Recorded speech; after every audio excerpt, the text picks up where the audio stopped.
Now this was a good year. Looking back at the Wii U, I think 2014 was probably the best year to be a Wii U owner. Spoiler, every game we talk about for 2014 was pretty much a home run. On February 21st, 2014, Donkey Kong Country Tropical Freeze was finally released. This game was originally supposed to come out on Super Mario 3D World's release date, but they decided to swap the release dates, and looking back, I think it was probably a smart move just so that more families could pick up the Wii U for Christmas that year. Anyway, as someone who has never played a Donkey Kong Country game before, I was very interested in actually trying this game out, and my initial impressions, it's pretty good. Jumping into this game brand new was a bit of a shock to me. I was so used to the mindless running in the new Super Mario Bros. Games that when I finally had to use some skill, I was like...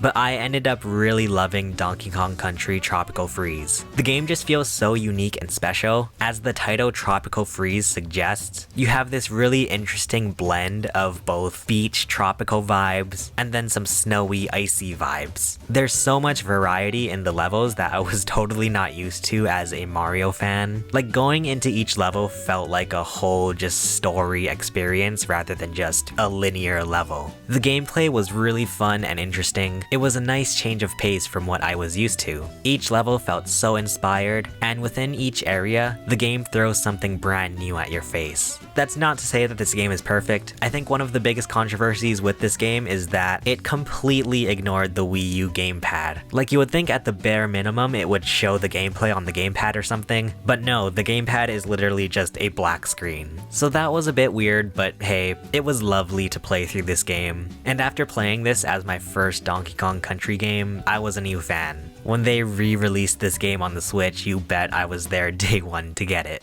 Oh boy, the next game on the Wii U is a big one. May 30th, 2014 was an amazing day to be a Wii U fan. We were begging Nintendo for even just a crumb of a worthy video game for the Wii U, and they finally delivered with Mario Kart 8. So it was inevitable that we would be getting a new Mario Kart for the Wii U, but man was I just not prepared for this game at all. Mario Kart 8 was the first Mario Kart game in HD, and oh my goodness did it look good. It seemed so crazy to finally see a Mario Kart game in HD because it felt like we didn't even deserve graphics this good. The new tracks were so colorful and popped in HD, well except for this one. And not only that, but the completely remade classic tracks, they looked so cool in HD. Seeing all of the retro tracks from Super Mario Kart on the Super Nintendo completely reimagined for 3D and HD, it was so cool. Okay, so how about the actual game? No more stalling. That's a car pun.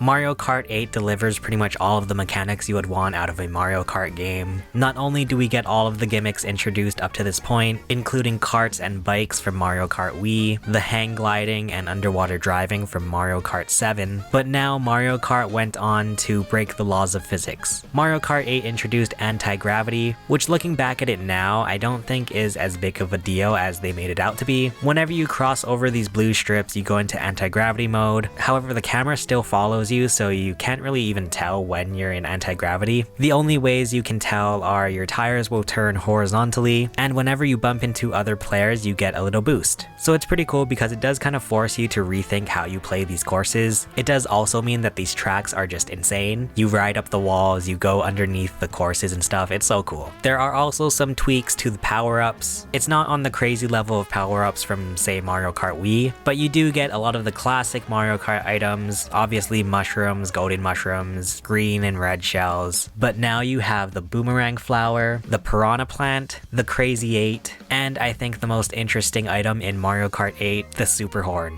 You ever just go out driving and then all of a sudden a blue shell comes up in your butt? Well, now with the super horn you can actually eliminate a blue shell, which is really crazy. So yeah, Mario Kart 8 does introduce quite a few changes. For the most part, all of the game modes are pretty much as you would expect. You have the Grand Prix where you just go through all of the different cups. You have Versus where you can race with CPUs or with other players. The online mode, from what I remember, I think worked pretty well. In fact, if I'm not mistaken, I would even say the online on the Wii U Mario Kart 8 worked better than the Switch's Mario Kart 8 Deluxe. But I don't know, I might just be remembering things wrong. And then finally, we have Battle Mode. Oh god. Listen, I'm not gonna lie, I rarely play battle mode anyway, but Mario Kart 8's battle mode was notoriously bad, if anything just because they did not even include proper maps for battle mode. Instead, you just play the battle mode games on regular courses. And even though I honestly don't care much about battle mode, I think that is super duper stinky. In fact, it was so stinky that when they introduced Mario Kart 8 Deluxe, they pretty much focused all on this new and improved battle mode. This game was so close to being the perfect Mario Kart game, but then they absolutely obliterated the battle mode. But Nintendo made up for it, I think, by introducing DLC packs for Mario Kart 8. This was really crazy, at least for me, because I couldn't even grasp the fact that Mario Kart 8 could expand even more. With DLC Pack 1 coming out on November 13th, 2014, this was a crossover with The Legend of Zelda. We got new characters including Tanuki Mario, Cat Peach, and Link.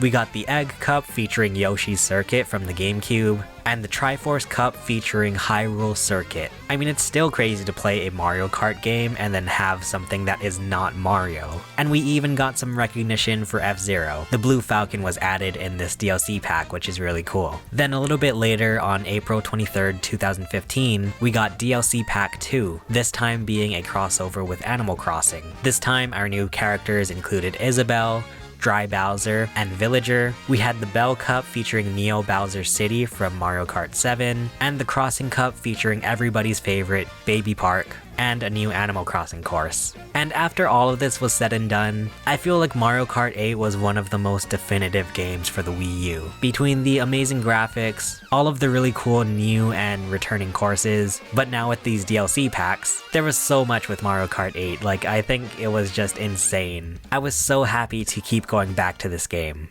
But none of this mattered because after 3 years of waiting, Super Smash Bros. For Wii U was finally released on November 21st, 2014. During E3 2011, Satoru Iwata mentioned that a Super Smash Bros. Game would be coming to both the 3DS and the Wii U. Smash Brothers will be developed for Nintendo 3DS and for Wii U, and that the software will work together in some fashion.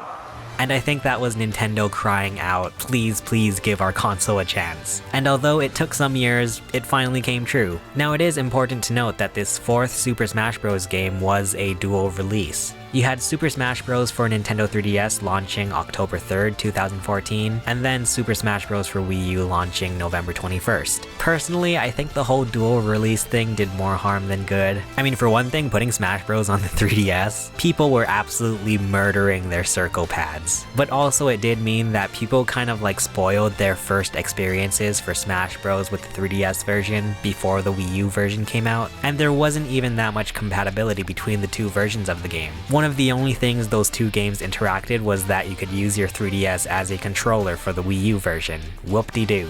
Anyway, Super Smash Bros. For Wii U, what else needs to be said? In my opinion, from Brawl to this game, it's one of the craziest improvements we've seen. Obviously, Brawl does have a lot of controversy surrounding the actual gameplay, and it felt like Smash Bros. For Wii U was kind of a return to form in some ways. Actually, speaking of Smash Bros. Brawl, I think one of the biggest travesties with Smash Bros. For Wii U is that there is no proper single-player mode. I don't know about you guys, but I absolutely loved the Subspace Emissary in Smash Bros. Brawl. However, after Brawl, Smash Bros. For Wii U did not have a single player mode because people were uploading the cutscenes to YouTube, which is really sad that that is the reason we didn't get a single player mode. Well, they kind of made up for it by making these insane trailers for every character reveal. It was so fun to see who was going to be the next character introduced for Smash Bros. For Wii U. Watching the original Mega Man reveal still gives me the chills. And speaking of which, Super Smash Bros. For Wii U I think has a pretty nice character roster. Obviously now with Smash Bros. Ultimate, I mean, you can't even really compare these character rosters, but at the time it did feel like Smash Bros. For Wii U had a very just solid lineup of characters. They did unfortunately have to scrap some of the previous characters, but with the really interesting new characters introduced, I thought it was a perfect balance. But Smash Bros. For Wii U plays really well, it looks really great in HD. It was a huge surprise to learn that Smash Bros. For Wii U would support GameCube controllers, and that Nintendo themselves would be releasing brand new GameCube controllers. It felt like I was finally heard in my life. Gosh, there is a lot to say about this game. There's a lot packed into it. The online mode, from what I remember, I don't think it was very good. It was probably bad enough that I tried it once and never wanted to do it again, and that's why I can't remember. Smash Bros for Wii U was also crazy because it introduced 8-player Smash, which is always so much fun to bust out at parties and stuff. And if that wasn't enough, just like Mario Kart 8, Smash Bros for Wii U had downloadable content. And I'm of course talking about Mii Fighter costumes, heck yeah. No, there were more characters introduced after Smash Bros for Wii U was released. We got some returning characters like Mewtwo and Lucas, but we also got some brand new characters, especially crossover characters like Bayonetta and Ryu from Street Fighter. It was really awesome to have this growing roster of characters for Smash Bros, and I think this really gave us a taste of the monstrosity that would become Super Smash Bros. Ultimate. While I honestly don't think there's much reason to come back to it now with Smash Bros. Ultimate, at the time this was just an incredible Smash Bros. Game. In Super Mario 3D World, you had these mini levels featuring the Captain Toad character. And after the big fiasco of people complaining about not getting a classic 3D Mario game for the Wii U, Nintendo finally decided to give the fans what they wanted.